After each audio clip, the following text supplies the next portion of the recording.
Okay. Good evening, or sorry, good afternoon, everybody. We're doing a question and answer segment. This is Sunday. We're extending it from Saturday or yesterday. So, any questions you have about your vehicles, type them in, and we'll read them out, answer them to the best of our abilities, and we'll go from there. So far, I hope everyone's been having a good weekend, and hopefully for everyone, Monday starts out strong, even though Mondays tend to not be everybody's most favorite part of the week, but trying to make the most of it. Huh? I still didn't hear you. Did they send it? Yeah, I did say today's Sunday. Yeah, Monday's tomorrow. I'm just saying. It's not everyone's favorite part of the week, but hey, might as well make the best of it. All right.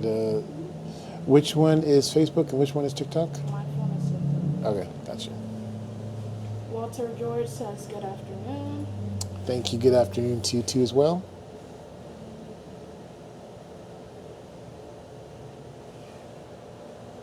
You're still okay. I got you. They're still coming in. Alrighty. For YouTube. It's not being live streamed. Okay. I'm pretty sure you told me that.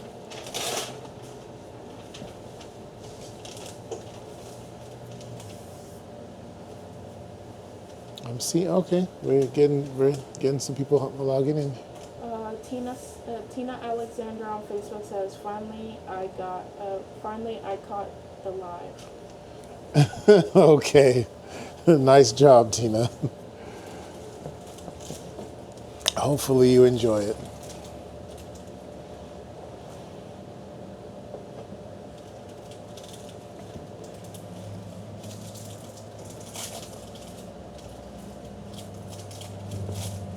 I see a lot of people logging in, at least on the TikTok side.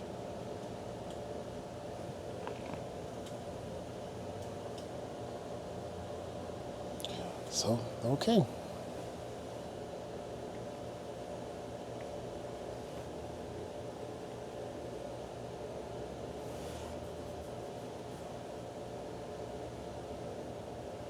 Alrighty. Well, okay.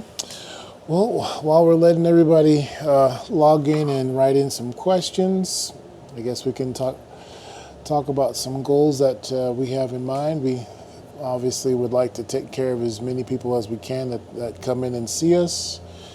Anytime when mistakes are made, we do want to correct them to the best of our abilities. Not to say that those things don't happen. They do from time to time. No one's perfect, but we aim to please, and that's what we plan to do every time and any time. What you got? Alex says my rear axle bearings are humming. Did they say what type of vehicle? Alex, can you tell us what type of vehicle on TikTok? More than likely, it's going to be a truck or SUV. So, okay. Well, in your situation, depending on what type of trucker. V6 3.9 Mustang, actually. Oh, surprise! Okay. All right. In your situation, you have a couple things that you could do. One thing about the rear axle bearings, they tend to chew up your axles themselves. So if you're going to change them, as you take them out, obviously inspect your axles. Make sure you don't see any deep grooves. If you do, you need to replace the axles. Don't bother trying to save it. And of course, you could have a bearing puller in order to pull the bearings out. Or if that ends up being more work than what you want to deal with, You could replace the entire unit with like a low mileage rear differential assembly. The only thing I will say is you need to make sure that the gear ratio is correct. It's very easy to buy a component like that, and if the gear ratio is off, it could have your transmission work harder than what it's supposed to. It can throw off your speed. You could lose top end speed. Mind you, not saying you're going to be doing 100 miles an hour wherever you're going, but the having the correct gear ratio is what's going to give you the optimum gas mileage that your Mustang is supposed to have. If it's changed too dramatically, then you're going to see a dramatic performance drop in gas mileage. So it's either the bearings get replaced, or the most simplistic way is you replace the entire differential unit, but just make sure the mileage is low and the gear ratio is correct. Walter George on Facebook asks, transmission question. I will change my transmission fluid and filter at high mileage. Damage the transmission. And if you change the fluid regularly, do you need a flush? If you change the transmission fluid on a regular basis, the flush is pointless. It's now as far as changing your transmission fluid at high mileage. If I heard the correction properly, if it hasn't been done all the way up to the point where you're finally at high mileage, you're better off leaving it alone, as hard as that is to accept, because once you change it, you can actually prematurely wear your transmission out.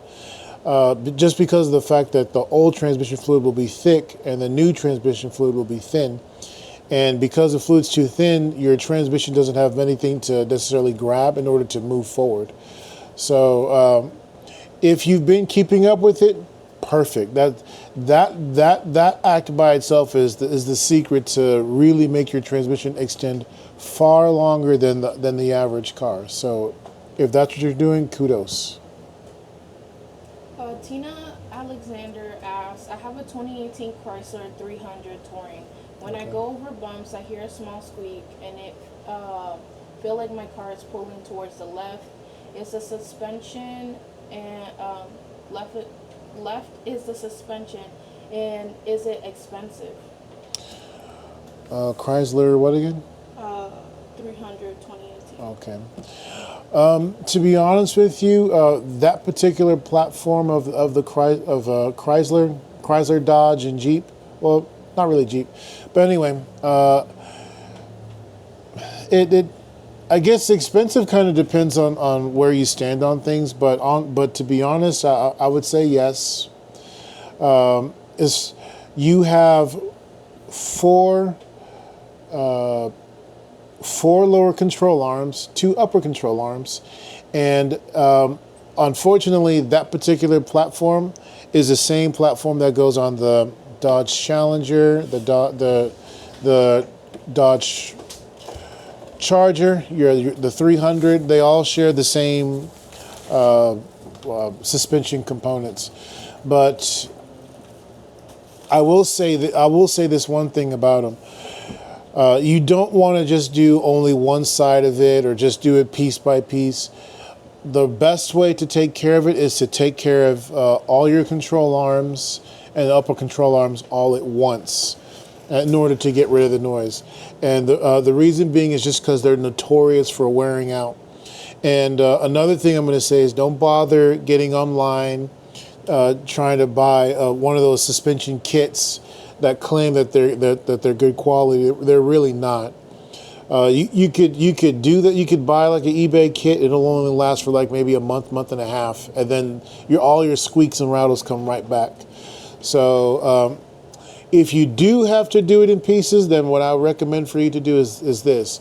The side where you hear the most noises, take care of that complete side first. If it's passenger side, driver's side. Just make sure you take care of both lower control arms and the upper control arm, and if possible, the ball joint too. But if the ball joint is not in the works, the control arms and the upper control arm, those are going to be your biggest culprits every time for noises. So again, if doing everything at once is not in the budget, do a complete side of whichever side is making the worst amount of noise, and then within a month or two, take care of that whole side too as well, because you don't want to do things in a format where it's uneven. Because if you just do one side and you wait like a good 8 to 9 months or maybe a year, well, that side has some wear and tear to it, and then you on the other side you go ahead and add new components. You're going to have uneven wear, and you're constantly chasing noises. When if you can just handle it all at a certain time, it'll be a much better outcome for you. Miss Breeze Content says, "Hi, I have a 2017 Hyundai Santa Fe Sport Cylinder 4 Okay. misfire. Okay. In, spark plugs, coils, injectors, and are still misfiring." Okay, so you've replaced the coil, you've replaced the spark plug, and you've done a fuel injector. Okay, in your situation, because the issue is with cylinder 4, you are at the point where you need to do. You are at the point where you need to do a compression test, and you don't just do it on cylinder 4. You need to do a compression test with the entire engine, and see where things lie. If the compression is too low on any given cylinder, that's definitely going to cause a misfire. If the compression is decent, then the next step to do would be what's called a cylinder leak down test. A cylinder leak down test. The whole point of that is to see when your engine is in the compression stroke, where everything's supposed to be closed, and to the point where it's compressing air for the spark plug to ignite and make the piston go down. If the leakage is too high, then that's typically a sign that your valves, the valves are leaking air in places where it's not supposed to. Sometimes if you have a bunch of what's really called hydrocarbons, but without being too fancy, let's just say you have a bunch of soot on your valves and they're not closing properly, that can cause an issue like that. But just long story short, there's going to be, it sounds like there's a possibility you're going to have an internal issue. And if that's the case, now you have to consider the idea of taking the upper half of the engine off, the cylinder head. She added, we did a compression test. Okay. The cylinder 4 was low. It goes up though. Could it be the valves? And is it worth fixing? Okay. The fact that it was low, that tells you right then and there. Okay, you definitely have an internal issue. Now, depending on let's say you added oil into the piston, and the compression went up, that would mean you have an issue with the rings. But let's say you did that same scenario, but the compression still stayed relatively the same. You have a bad valve. You've got bad valves. Excuse me. Now, as far as it being worth it to fix, what year is it?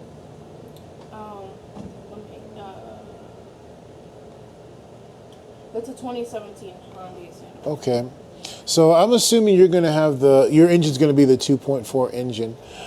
A lot of factors kind of depend on where things stand with you. If you're still making payments on the vehicle and you already have this engine failure, and you don't want to go through looking for another engine, and I will admit the 4 cylinders for the Hondas, they do go out quite a bit to the point where there's a recall on a lot of them. So you may as well check and see if that recall applies to you. But anyways, if it ends up being more of a headache than what it's worth, then okay, fine, trade it in. Understand the consequences of what's going to happen when you do trade it in, but at least you have a car to drive, and it's that trade-in is someone else's problem. However, if you are in the position where the car is paid off, the mileage isn't too high on your car, then I'd probably end up fixing it, just because of the fact that nobody, and this is kind of, I don't want to project my ideas into you, but I would imagine most people don't want to have more debt than what they need to have. So if you can avoid it in a way that you don't acquire more of it without it without it being a necessary thing to have, by all means do that. You'll be generally with less debt. People, for the most part, have a better outcome versus. She agrees because she's still making payments on this car. Okay, well, see that's where things get kind of crazy. To pay for it, and then you have a major engine problem, and then you have to fix the engine problem and still pay for the car. I don't know your financial situation, but that can be overwhelming really quick. And then Hyundai engines, for the most part, are relatively pricey to take care of. I'm only saying that because I've done quite a few, and my Hyundai's a little proud, in my opinion. Yeah, So. and it has 183,000 miles. I just traded in. I just traded in. No, there's no point. You're gonna take a hit because you traded in, because you're trading it in. But at least you have to have transportation at some point, unless you're in like a state where like New York or California where they have public transportation on a common basis. But wherever you are, if it's not, just trade it in, get what you need to take care of you and your family, and eventually things will work out. All right, let's do Facebook real quick. Robinson HG on Facebook says, "What do you feel about trans service intervals set by some manufacturers like Subaru with 150K or some GM vehicles lifetime?" I don't agree with it. Anything that says lifetime fluid for anything, lifetime, I want a lifetime transmission fluid, or I want to say like 20K oil changes. I do not agree with it at all. Just because of the fact that oil has a natural tendency, when it's under constant heat, it'll oxidize. And yes, they can put additives into it, but eventually those things break down. And when it breaks down, you're at that's when your engine that's when your engine or transmission starts to take the real damage. It's just one of those things where you won't see the damage right away, but when it happens, that's when you're going to hate it. And of course, it's always at the worst time. There's never ever a great time for an engine or a transmission to break down. So what I would do is every 30K or once every 2 years, I would just do the transmission service anyway. Now, I'll admit, the transmission fluid for vehicles that claim that it's lifetime, generally the fluid is expensive, but you have to weigh the option. Is it better to replace a whole transmission or just do a transmission service early, so that way you get the better longevity out of it? And then another thing that nobody wants to talk about is oil consumption does take place in the transmission and in the engine. So again, as that fluid decreases, the heat is going to increase inside your transmission, and more damage is going to take place. So this is why I'm not a fan of the lifetime fluid. Something is going to happen, and if you ignore it long enough, it's gonna turn a small problem into a big problem, and that is exactly what people need to avoid. Okay, let's see. I'm gonna go back on TikTok, see what y'all got going on. Okay. Someone said, "Hello, how you doing today? Your videos are really helpful. Thank you." Who's that? I don't know how to say that. Okay. I don't Well, want to mess it up. that's okay. Well, thank you very much, and I hope you continue to watch the other videos that we provide. Yab Cheating says, "Should I change my transmission fluid at 65,000 miles?" If it's your first time, little high, but it still qualifies for a transmission service. So I would definitely do it. But there's a couple things I'm gonna ask you. For one, when you drive the vehicle, are you feeling any Are you feeling any drivability issues? I would imagine you're not. So if you're not, By all means, yes, do the transmission service, and then from that point forward, whatever your transmission service interval is, keep up with it. So that way you get a longer extended life with your transmission. Let's see.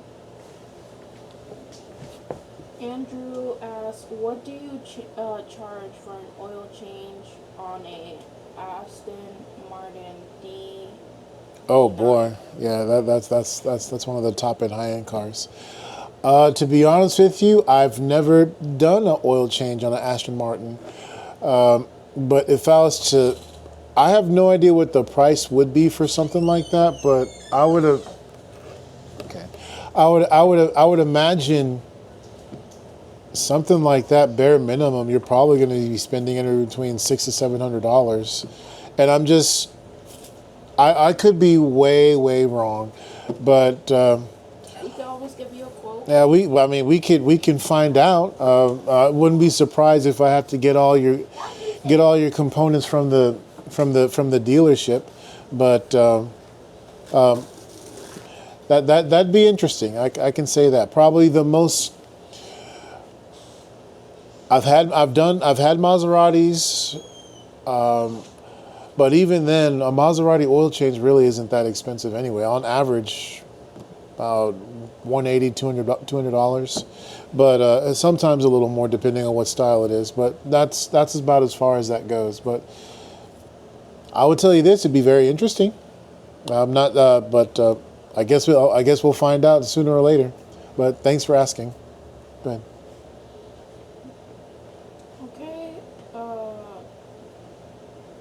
I don't know how to say your name, but on TikTok they said, I have a 2018 RAV4 with a differential problem, big sounds coming from the rear.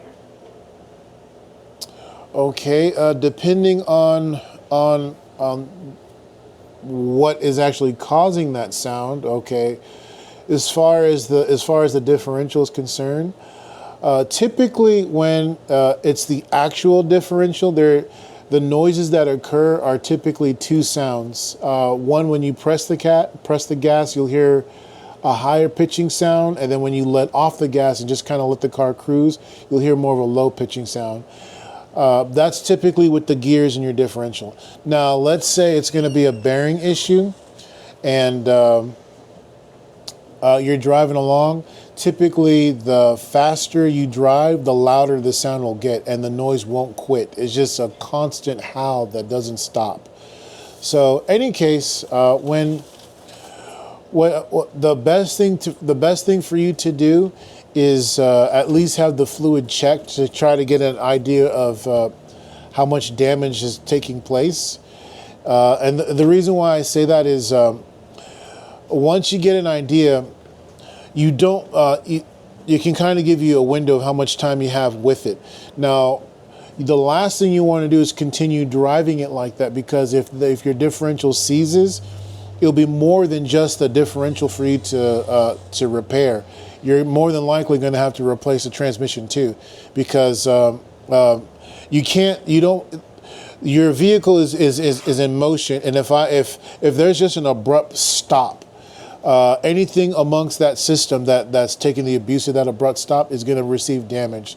So the last thing you want to do is just continue something that can be prevented. Go ahead. True asks on TikTok, what's a good first car? Depends on your situation, but like your very, very first car, obviously something that's good on gas mileage, something that doesn't require a whole lot of maintenance to take care of, and something that's very reliable. Now, as far as the vehicles that fit my standards in that position, Toyota Corolla, that's definitely a good first time car. It meets all those parameters. A Honda Civic, those are going to be great. Now, mind you, if you want something with a little more space, the Camry and the Accord, those two stand out. Those two those two are definitely still in the high reliability category, offering space and good gas mileage. But let's say you don't want to do any of those. There are a couple surprising factors that stand out.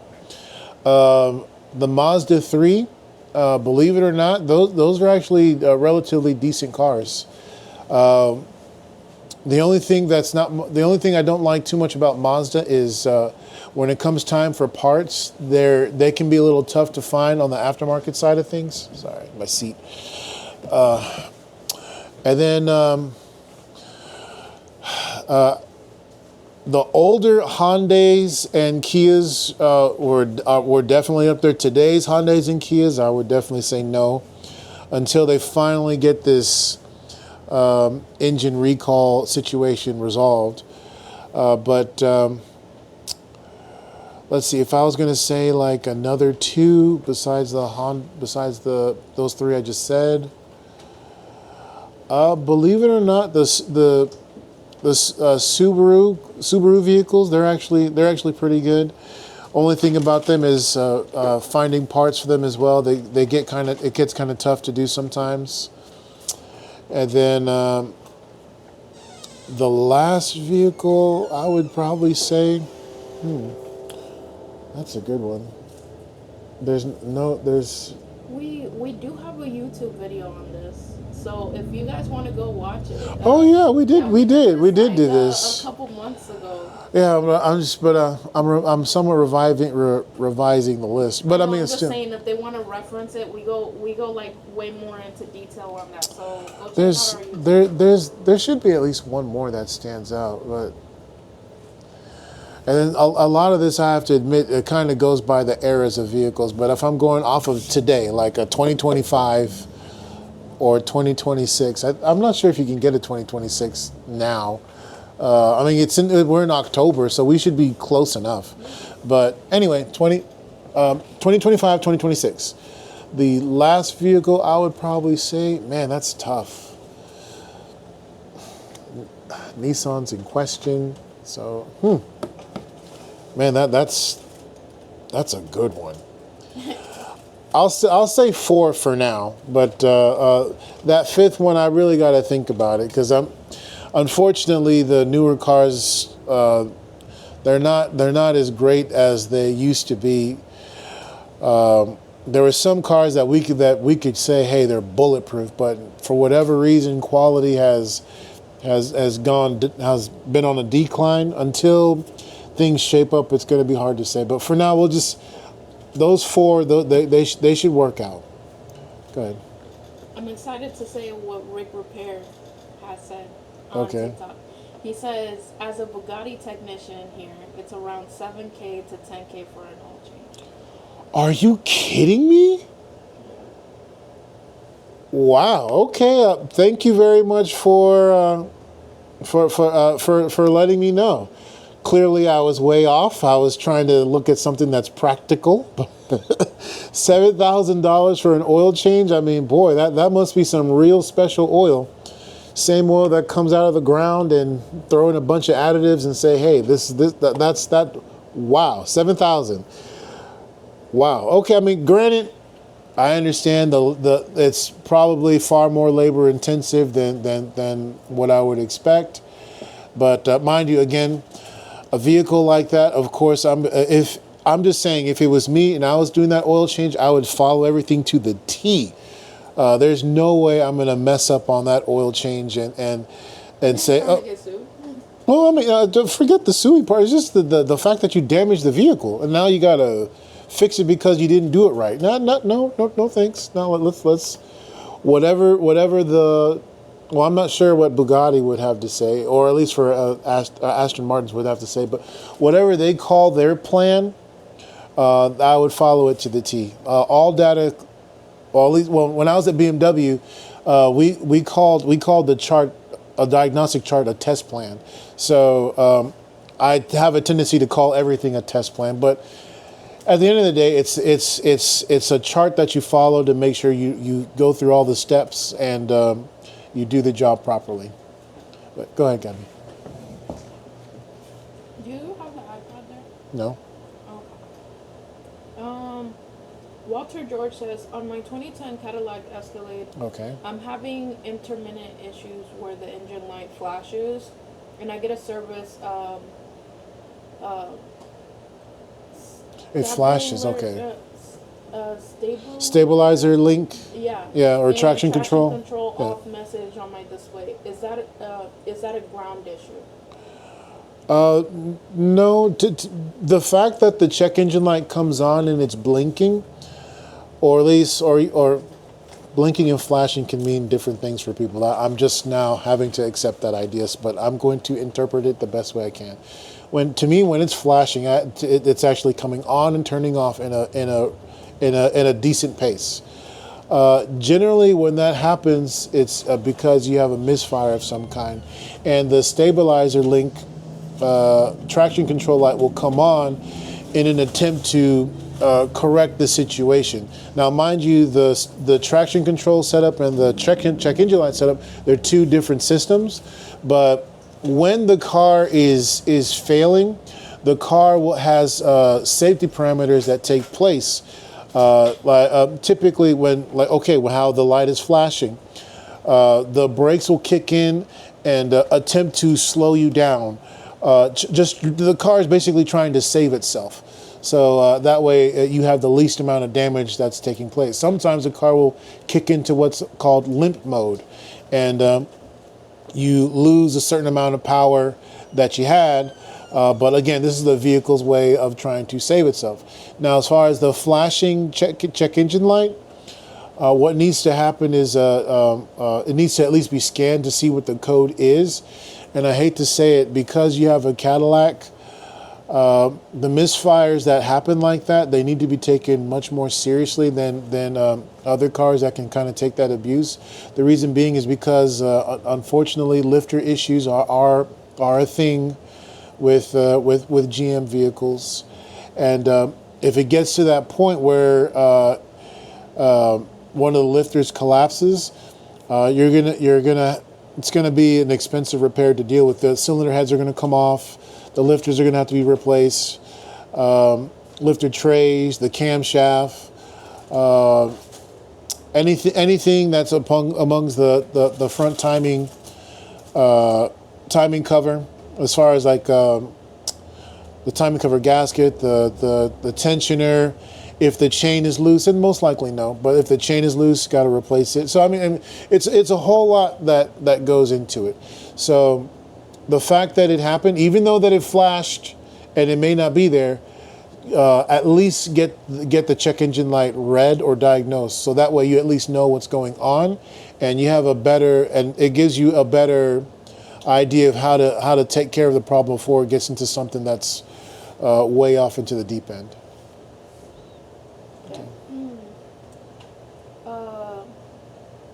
Miller says on Facebook, why does my 2016 Buick Enclave jerk every time it shifts gears, typically by the 25 miles in an hour? I know it's. I changed my transmission fluid and not gonna save everything, and only jerks sometimes front and wheel drive. Okay, that's fine. I'm very much familiar with that.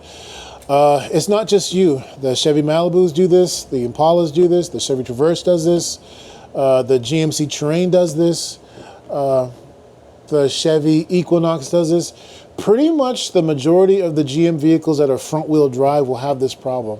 The issue is your valve, what they call the TCM, the transmission control module. It's going to have some shift solenoids that are going to be attached to it. It's really going to be more of the valve body. But in any case, what's going on is that first gear or the second gear that you're feeling once you get to 20, 25 miles an hour, there's going to be an intermittent short that's going on with that particular solenoid, and that's what gives you that erratic shift feeling. And I know it so well because I've been dealing with that quite a bit. But in any case, I don't know where you're at, but at least in Texas, or in Houston, Texas, that component is on average between $700 to $800, and yes, it needs to be programmed. it's usually cheaper to replace that over the entire transmission. However, I'm just speaking on experience of what I've seen on an extreme common basis, especially from all the vehicles I just listed. It's really best to have it diagnosed at the transmission shop, but I'm just going to tell you right now, like eight out of 10 times, it's typically going to be the TCM module or transmission control module.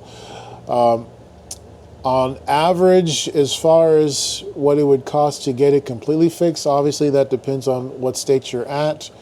But not to talk numbers out here because it's a very easy way to get in trouble. But if I was going to throw any numbers out there, say an average cost to get everything done, you're probably looking at maybe $2,000, maybe a little more, maybe a little less. It's too hard to say because there's so many variables to put into that. But more than likely, that's what's going on. And let's say you wanted to double check me and just do a Google search. I challenge you to do so. You'll see a huge list of complaints of people talking about the transmission shifting erratically for, especially all the vehicles I just said, especially including yours. So it's nice that you did a transmission service and things of that nature, but unfortunately that's not going to fix it. This is strictly an internal issue with the transmission, and until that component is removed, replaced, and repaired, that problem is going to continue until you won't be able to drive anymore. OJ Simpson on TikTok says, any tips for vehicles during freezing temperatures? Okay, not really too much you can do, but the few that I can tell you, and I have to admit, in Texas, we really don't get freezing temperatures like other states. I want to say it snows like once every 5 years, if that, and it's only like a couple, maybe. I think an inch is even too much to even announce. But anyway, fine. First things I would say is to make sure that your antifreeze in your vehicle is in the correct ratios. 50% antifreeze, 50% water. The reason being is because if that ratio is thrown off, especially where you have more water than antifreeze, as those freezing temperatures occur, that water will turn into ice, expand, and now your radiator will break. Your hoses can pop. Even damage to the water pump can take place. So definitely make sure your antifreeze is in check. Depending on how cold things get for you for where you're at, if your engine has what they call a heater block, where it warms up the engine, not necessarily with the car running, but it warms up the oil and everything internally. So that way, when you do start the car, the oil's not like solid grease. That make sure that component is working the way it's supposed to. So that way, you don't start your engine and the engine is oil starved, so to say, and then now the engine seizes or severe premature damage takes place because the oil wasn't circulating the way it should. And the last thing I would say, I'm pretty sure you're more aware of it, is if you have ice, not necessarily, what do they call it? Not an ice scraper, but I guess ice spraying solutions you can spray on the windshield to help melt the ice, so that way you're not having to sit there and dig it out for a really long time. That'd be a good thing to do. And I'm saying, unfortunately, have like a case of those in your garage or wherever you want to store them. And the last thing I would say is, in case you're in a pinch and let's say you have like a bunch of ice and snow on your windows, do not, and I mean do not, boil water and pour it on the windshield or any glass of your car. It will shatter. The temperature dynamic is too harsh for the glass, and it'll it'll just shatter and break, and obviously that's the last thing you need to have happen. Go ahead. I have a question. What can be the reason of failing transmissions on a Hyundai Sonata hybrid and Kia? Okay, Sonata hybrid and Kia. Sonata hybrid and Kia. Okay, the reason for the transmission failure. Okay, so two separate cars. Yeah. Okay,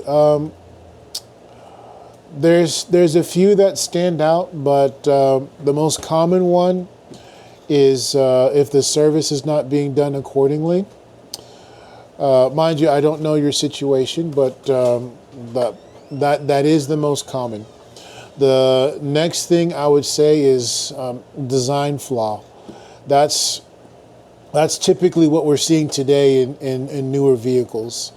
Before the transmission even can reach 100,000 miles, we see some that'll break down at the 70K, 60K, even 50K. Nissans are unfortunately notorious for this with the CVT transmissions. But going back to the Kias and the Hyundai that you were talking about,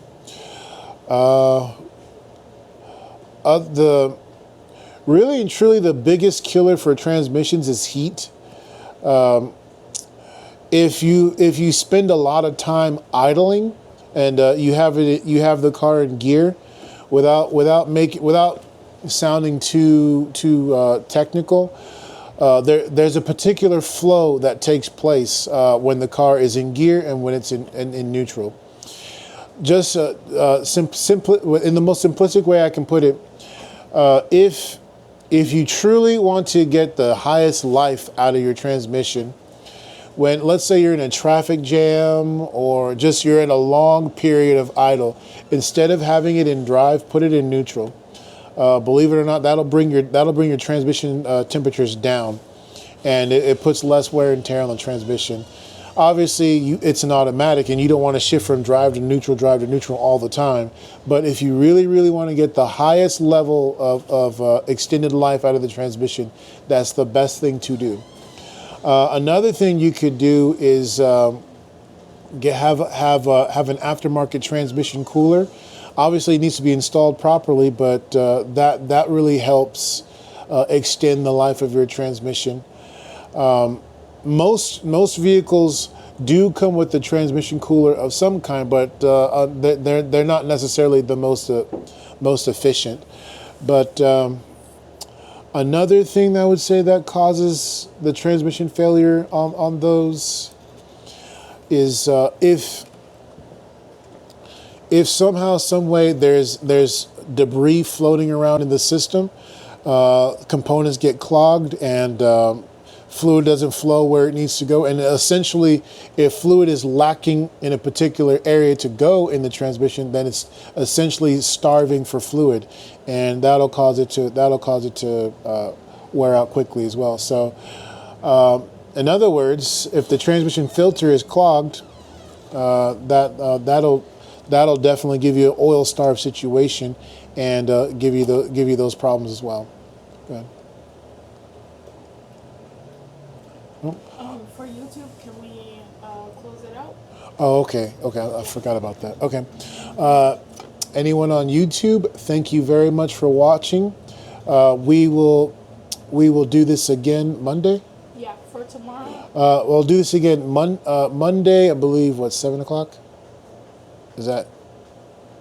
Whatever works. Okay. Well, for now, we'll do this again tomorrow. Tomorrow, 7 o'clock p.m. Yeah, thank you for saying that.